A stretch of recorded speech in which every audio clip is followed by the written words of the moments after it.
Hello बच्चों, नमस्कार, जय हिंद, वंदे मातरम। सीए फाउंडेशन जनवरी 2025 के हमारे जितने भी स्टूडेंट्स हैं, अगर आप जनवरी वाले एग्जाम को टारगेट कर रहे हैं और पेपर 3 क्वांटिटेटिव एप्टीट्यूड में कहीं ना कहीं आप लोगों को परेशानी आ रही है, कई बच्चे जिन्होंने अभी तक स्टार्ट नहीं किया, कुछ ऐसे जिन्होंने स्टार्ट किया है बट कुछ खास कॉन्फिडेंस उनमें उन्हें नहीं आ रहा है, तो ऐसे बच्चों को मैं कुछ बातें, कुछ टिप्स मैं यहाँ पे देना चाहूंगा आज की इस वीडियो में। तो कुछ जरूरी बातें फटाफट से बताऊंगा, ज्यादा टाइम नहीं लेंगे, वीडियो को छोटा ही रखेंगे यार। सबसे पहली चीज तो भाई मैं आप लोगों को कहना चाहूंगा कि अभी अक्टूबर का अभी मिड चल रहा है, अभी अक्टूबर का आधा महीना बचा हुआ है, देन नवंबर, देन दिसंबर और जनवरी में भी आपको 10-12 दिन के आसपास वहां पर भी आपको मिलेंगे। तो लगभग 2.5 महीने के आसपास का समय तो आप लोगों को यहाँ पे मिल रहा है। तो यहाँ पे क्वेश्चन आता है बच्चों का कि अगर हम अभी से स्टार्ट करें तो क्या हम अपने इस एग्जाम को क्लियर कर सकते हैं।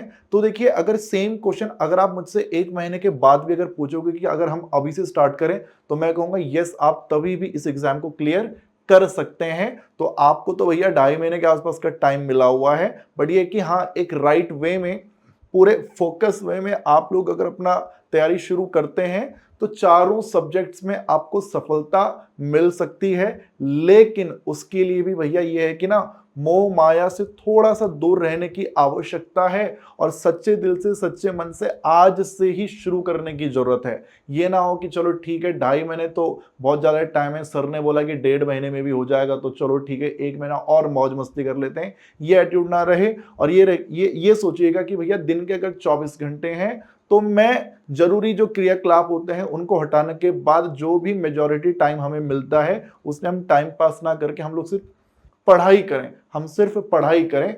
और उस पढ़ाई के दौरान आपको देखो पहले समझना भी पड़ेगा, प्रैक्टिस भी करनी पड़ेगी, तो दोनों में एक अच्छा तालमेल आप लोगों को बिठाना पड़ेगा। और ये कि आज से आपको शुरू करना पड़ेगा। खुद पे भरोसा रखिए, अपने टीचर्स पे भरोसा रखिए बेटा, आप इस एग्जाम को क्लियर कर सकते हैं। दूसरी चीज मैं यहाँ पे बोलना चाहूंगा कि बच्चे कई बार कहते हैं कि सर हम कहाँ से पढ़ें। तो देखिए, यहाँ पे हमारे बहुत से स्टूडेंट्स ऐसे होंगे जो किसी ना किसी बैच में ऑलरेडी एनरोलमेंट ले चुके होंगे, कुछ संपूर्णा में होंगे, कुछ हमारे पास नहीं पढ़ते होंगे, कुछ कहीं और पढ़ते होंगे, और कुछ हो सकता है जो सेल्फ स्टडी करके भी मे भी तैयारी कर रहे हो। तो यहाँ पर देखो यार, मैं एक बात मैं आप लोगों को कहना चाहूंगा कि देखो यार, ऐसा है, हमने सीए वाला में, बाकी का तो मुझे नहीं मालूम, बट यहाँ सीए वाला की मैं बात करता हूँ। यहाँ पर हमने चाणक्य 2.0 सीरीज के जरिए, मैंने, आशीष भाटिया सर ने, हमने सभी चैप्टर्स को कवर किया हुआ है, या तो वन शॉट्स के थ्रू या फिर अपने मैराथन के थ्रू। और उन वन शॉट्स में और उन मैराथन में हमने एक एक कॉन्सेप्ट को with all the important questions and PYQs, हमने हर एक कॉन्सेप्ट को वहां पे, हर एक चीज को वहां पे कवर कर रखा है। अगर बच्चा अगर सही तरीके से अगर उन वीडियोस को देख ले और फिर प्रैक्टिस करे, तो वहां पर मुझे नहीं लगता कि उसको कहीं और किसी और कंटेंट की तरफ जाने की उसको जरूरत पड़ेगी। तो वही है कि जैसे कोई भी आपके क्वांटिटेटिव एप्टीट्यूड का कोई भी चैप्टर आप बोल लीजिए, जैसे रेशियो प्रोपोर्शन बोल लीजिए, फाइनेंस बोल दीजिए, इक्वेशन आप कह दीजिए, प्रोबेबिलिटी आप बोल दो, बेटा हर चैप्टर जो है, मेरे और मेरे साथ में आशीष भाटिया सर, हम दोनों ने मिलकर यहाँ पे उनके वन शॉट्स हमने कवर कर रखे हैं। कुछ चैप्टर हमने मैराथन के थ्रू कवर करेंगे, वो बेस्ट कंटेंट है। बट अगर आप उसके थ्रू अगर आप पढ़ाई करेंगे और आप उन वीडियोस को देखना, और उसको देखने के बाद ना एक बार पीवाईक्यूज की भी आप एक बार शक्ल देखना, आपको आइडिया हो जाएगा कि जो हमने पढ़ा रखा है सेम उसी टाइप के क्वेश्चंस ऑलरेडी आपके एग्जाम में आ रखे हैं। और अगर आपने किसी बैच में अगर एनरोलमेंट ले रखा है, तो यहां पर मैं बोलूंगा कि बैच में आपके सर जो भी जैसे भी आपको पढ़ा रहे हैं, आप उनके अकॉर्डिंग कीजिए। क्योंकि अगर आप रेगुलर बैच में अगर आप जाते हैं, तो वहां पर आप टीचर के अकॉर्डिंग जब चलते हैं, तो वहां पर बहुत सी चीजें उन्होंने आपके लिए पहले से प्लान कर रखी होती हैं। तब वहां पर आप उनके क्लासेस को छोड़कर ये नहीं कि कहीं और शिफ्ट हो जाओ, ये काम मत कीजिए। अगर आप ऑलरेडी कहीं के अगर लाइव क्लासेस ले रहे हैं, तो वहां पर उन क्लासेस के अकॉर्डिंग आप पढ़िए, और लगता है कि कहीं गड़बड़ हुई है, देन आप हमारी इस YouTube वाली सीरीज को आप लोग फॉलो कर सकते हैं। यहां पर बच्चे चाणक्य 2.0 के थ्रू आपको सब चैप्टर कवर मिल जाएंगे। प्रैक्टिस करनी है एक्स्ट्रा क्वेश्चंस की, विद कॉन्सेप्ट भी रिवाइज करने हैं। तो मैंने पिछले महीने ही बच्चों सितंबर वाले बच्चों को जब पढ़ाया तो वहां पे संकट मोचन सीरीज मैंने चलाई थी, और इस संकट मोचन सीरीज के थ्रू बच्चों मैंने सब चैप्टर मैंने बच्चों को यहाँ पे रिवाइज करवाए थे। रिवाइज प्लस क्वेश्चंस एक्स्ट्रा हमने वहां पे प्रैक्टिस करवाए थे, और एग्जाम में क्वेश्चंस जितने भी आए थे वो सब इस संकट मोचन सीरीज से ही हमको देखने को मिले थे यार। तो ये सितंबर वाले बच्चों के लिए हमने चलाई थी। हालांकि जब जनवरी एग्जाम होगा तो जनवरी वाले बच्चों के लिए भी मैं एग्जाम से 1 महीने पहले ऐसी संकट मोचन सीरीज में फिर से यहाँ पर लेकर आऊंगा। लेकिन मैं कह रहा हूं कि ऑलरेडी ये तो यूट्यूब पे है, हमने इसमें किसी भी कंटेंट को यहां से हटाया नहीं है बेटा, ठीक है। तो ये चीज है, तो भैया ये है कि ऑलरेडी बेस्ट कंटेंट यूट्यूब पे है। अगर आप कहीं पे किसी भी बैच में एनरोलमेंट अगर आपने नहीं लिया है देन आप यहाँ के कंटेंट से पढ़ सकते हैं, और अगर बैच में अगर आपने एनरोलमेंट ले रखा है तो आप उसको ही बेटा वहां पर आप कंटिन्यू कीजिए, अपने सर की बातों को प्रॉपरली सुनना बच्चों, ठीक है। अच्छा, फिर इसके बाद कई बार बच्चे कहते हैं कि सर किस प्रकार के सीक्वेंस में हमको पढ़ना चाहिए। तो एक नॉन मैथ, देखो मैथमेटिक्स वाला अगर कोई स्टूडेंट है जिसकी 11वीं 12वीं की मैथमेटिक्स अच्छी थी, वो मैथ्स के बढ़िया टच में है, तो उस बच्चे को देखो वो किसी भी सीक्वेंस में पढ़ ले उसको कोई प्रॉब्लम नहीं आएगी, वो बड़े फटाफट तरीके से अपने सभी चैप्टर खत्म कर सकता है। लेकिन एक नॉन मैथ्स वाला स्टूडेंट जो होता है, जो 11वीं 12वीं 2 साल मैथ्स के टच में नहीं है, उसको यार बहुत ही सिंपल इक्वेशंस को सॉल्व करने में भी दिक्कत आती है। तो इन बच्चों के दर्द को ना मैं जानता हूं बहुत अच्छे से, क्योंकि क्लास में मैं फेस करता हूं ऐसे बच्चों को डेली।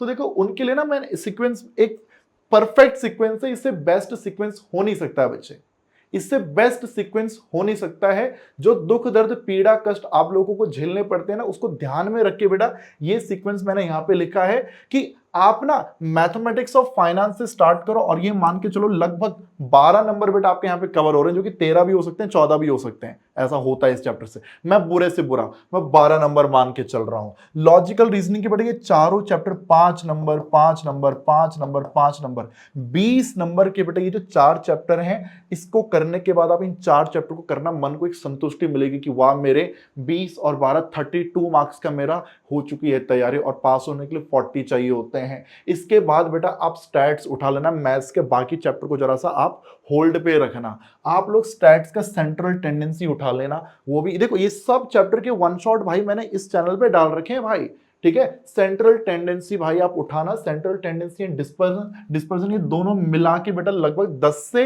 12 नंबर की वेटेज रहती है। मैं 5-5 नंबर मान के चलता हूँ कि हाँ ठीक है, दोनों मिला के 10 नंबर के हमारे यहाँ पे बन जाते हैं। इंडेक्स नंबर भाई 5 नंबर का लगातार, ये हर बार ये इंडेक्स नंबर 5 मार्क्स में पूछा जा रहा है। बड़ा ईजी चैप्टर है भाई, इस चैप्टर को मैंने मैराथन के थ्रू कवर करके बेटा मैंने मैराथन में मैंने इस चैप्टर को पढ़ा रखा है, आप वहां से इसको देख सकते हैं। इसके बाद आप एक थ्योरी चैप्टर उठाना, थोड़ा बोरिंग चैप्टर होगा, बट ये है कि आपको ना यहाँ पे कम से कम 5 नंबर की गारंटी बेटा आप लोगों को यहाँ पे मिल, कम से कम 5 नंबर, वो 6 भी हो सकते हैं 7 भी हो सकते हैं 8 भी हो सकते हैं। इसमें मैंने सैम्पलिंग वाला पार्ट नहीं जोड़ा, सैम्पलिंग अगर अलग से मैं जोड़ दूं तो उसमें 3-4 नंबर आपके अलग से बढ़ जाएंगे, ठीक है। मैंने सिर्फ mathematic statistical description of data की मैंने बात करी, 5 नंबर की मैंने बात करी है। कोरिलेशन एंड रिग्रेशन ये 2 चैप्टर मिलाकर बेटा आपके 5 नंबर के बनेंगे, फॉर्मूला बेस्ड चैप्टर है।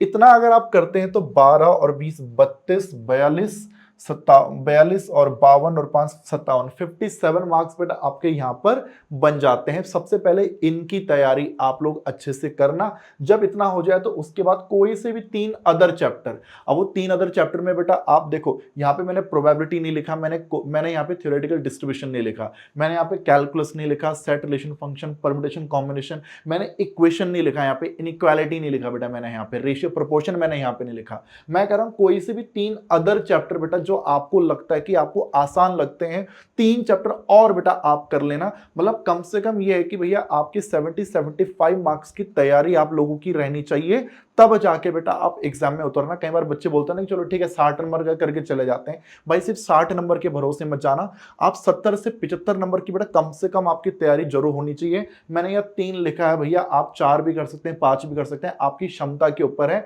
बट ये कि इनके अलावा 3 चैप्टर आपको अलग से और पढ़ने हैं। मैं होता तो भैया मैं आपको बोलता कि आप रेशियो प्रोपोर्शन आप देख सकते हैं, हालांकि उसमें 2-3 नंबर तक के क्वेश्चन आजकल पूछे जा रहे हैं यार। परम्यूटेशन कॉम्बिनेशन आप देख सकते थे, सीक्वेंस सीरीज आप देख सकते हैं, और इजी मैं सॉरी यार बच्चों, मैंने क्या बोल दिया, इजी में इक्वेशन बेटा आप देख लेना, इक्वेशंस और इनइक्वालिटी, इनइक्वालिटी 2 नंबर का फिक्स क्वेश्चन बेटा वहां से जो है देखने को मिलते हैं यार। इक्वेशंस इनइक्वालिटी ये भी आप देख सकते हो, वो आसान है। उसके बाद परम्यूटेशन कॉम्बिनेशन रेशियो प्रोपोर्शन की तरफ आप लोग जा सकते हैं बच्चों। बट ये है कि हाँ, सबसे पहले इन चैप्टर्स को करना, उसके बाद बात की बात आती है भाई।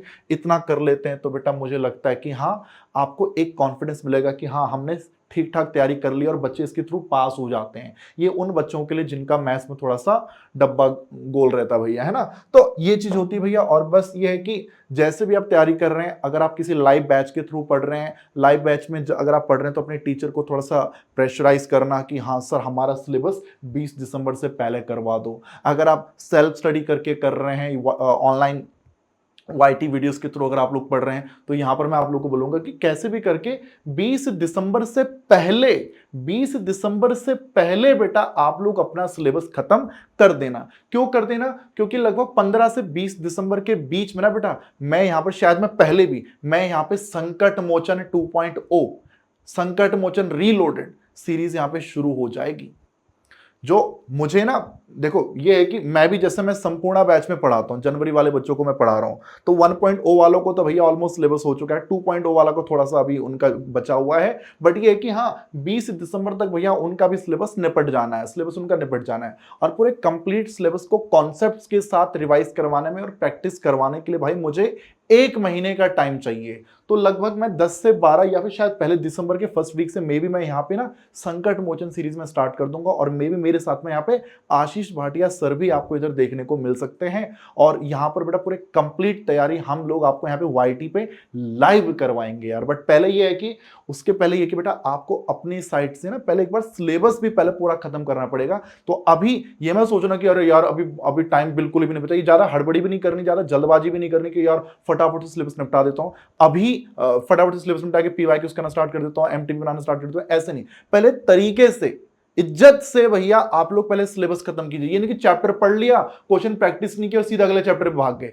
भैया वो खाना पूर्ति नहीं करनी ना कि मैंने ये भी पढ़ लिया वो भी पढ़ लिया। भैया तरीके से किसी चैप्टर को पढ़ने का मतलब क्या है कि आज आपने मैथमेटिक्स ऑफ फाइनेंस पढ़ा, तो फिर उसके बाद आपने उसके एक्सरसाइज के क्वेश्चंस भी बनाए। आज आपने परम्यूटेशन कॉम्बिनेशन करा तो आपने उसके एक्सरसाइज के क्वेश्चन बनाए। तो भैया प्रैक्टिस भी तो उस चैप्टर की करनी है ना, वो काम अभी करो, अभी आपके पास टाइम है, अभी आप कर सकते हैं। लास्ट का 1 महीना होती है रिवीजन, जो पहले पढ़ रखा है ना उसको दोबारा से पढ़ें, और जो इंपॉर्टेंट क्वेश्चन थे उनको भी हम लोग रिवाइज करें। तो ये चीज भाई मैं आप लोगों को यहाँ पर कह रहा हूं। और बाकी देखो इतना करेंगे तो देखो ज्यादा तो और कोई ज्ञान नहीं है भाई, वो चीजें हैं जो मैंने आपको बताई हैं, जिसके थ्रू सितंबर वालों को मैंने पढ़ाया और पिछले कई सालों से मैं बच्चों को मैं इसी प्रकार से पढ़ा रहा हूं। और 2.5 महीने पहले बच्चों को यही भैया हम सुझाव दे सकते हैं। तो खुद पे भरोसा रखिए और अपनी पढ़ाई को निरंतर चालू रखिए बेटा, और चालू नहीं किया तो चालू कर दीजिए। मेरी शुभकामनाएं आपके साथ में हैं। All the best.